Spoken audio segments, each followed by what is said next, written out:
आज का जो हमारा वीडियो है किसानों को सचेत करने के लिए है, सावधान करने के लिए है, क्योंकि ठंडी काफ़ी बढ़ चुकी है।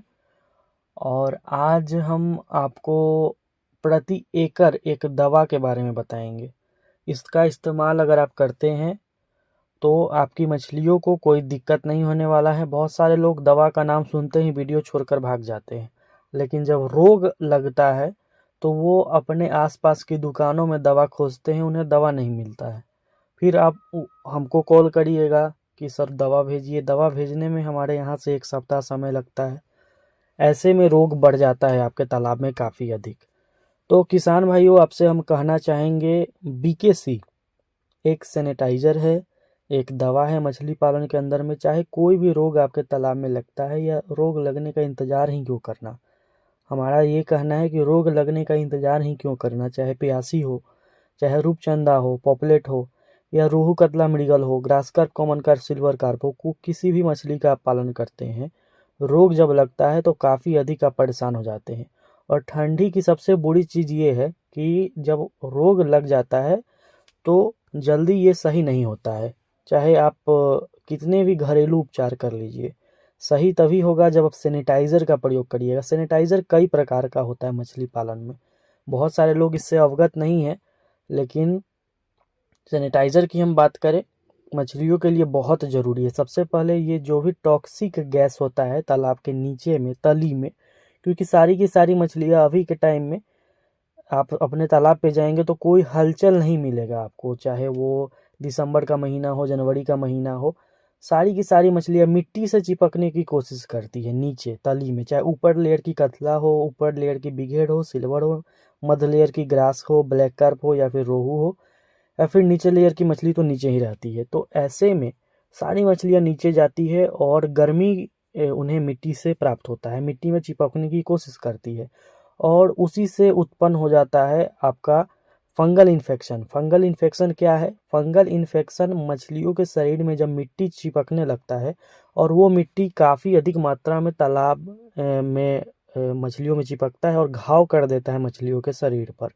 उससे पहले ही आप किसी भी प्रकार का सैनिटाइज़र, चाहे बीकेसी हो या फिर सीफैक्स हो, सिप्रो हो, पॉन्ड क्लीनर हो, आप उसको डलवा दीजिए। अभी के टाइम में आपकी सारी मछलियाँ सुरक्षित रहेंगी। कितना डालना है?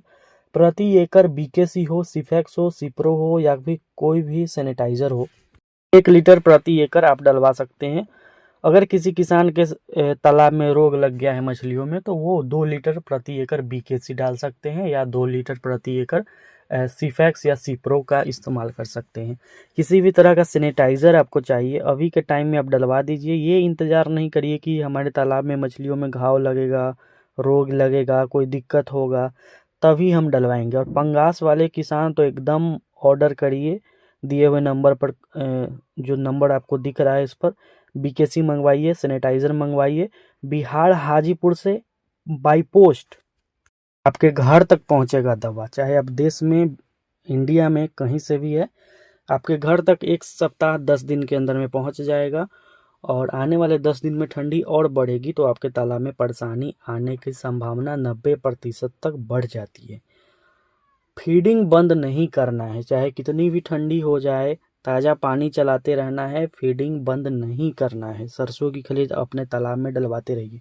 हाँ, प्यासी वाले किसान फीडिंग बंद कर देंगे, रूपचंदा वाले किसान सरसों की खली डालेंगे, आईएमसी वाले किसान एकदम फीडिंग बंद नहीं करेंगे। Grass carp, silver carp, big head, Amur carp, ये किसान अगर आपके तालाब में मछली है, फीडिंग बंद एकदम नहीं करेंगे, सरसों की खली, अंडा, मिनरल मिक्सचर देते रहेंगे। सैनिटाइज़र का प्रयोग करिए। आपके तालाब में सैनिटाइज़र का प्रयोग कर देना अभी के टाइम में बहुत ज़रूरी है। किस तरह से सैनिटाइज़र का प्रयोग किया जाता है? 100 लीटर 200 लीटर पानी में घोलकर 1 लीटर सैनिटाइज़र, चाहे बीकेसी हो, चाहे सीफैक्स हो, चाहे पॉन्ड क्लीनर हो, या रेड ड्रॉप हो, कोई भी दवा हो, 1 लीटर प्रति एकड़ के दर से आप डलवा दीजिए।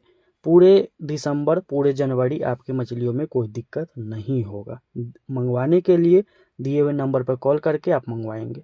और अब किसानों के लिए ये सुविधा है कि कैश ऑन डिलीवरी भी उपलब्ध है, यानी कि कुछ पेमेंट आप एडवांस में डाल देंगे, 100, 200, 300, और जब आपके यहाँ तक दवा पहुँच जाएगा तो बाकी का पेमेंट आप पोस्टमैन को कर देंगे। तो इस प्रकार से आप दवा मंगवा सकते हैं।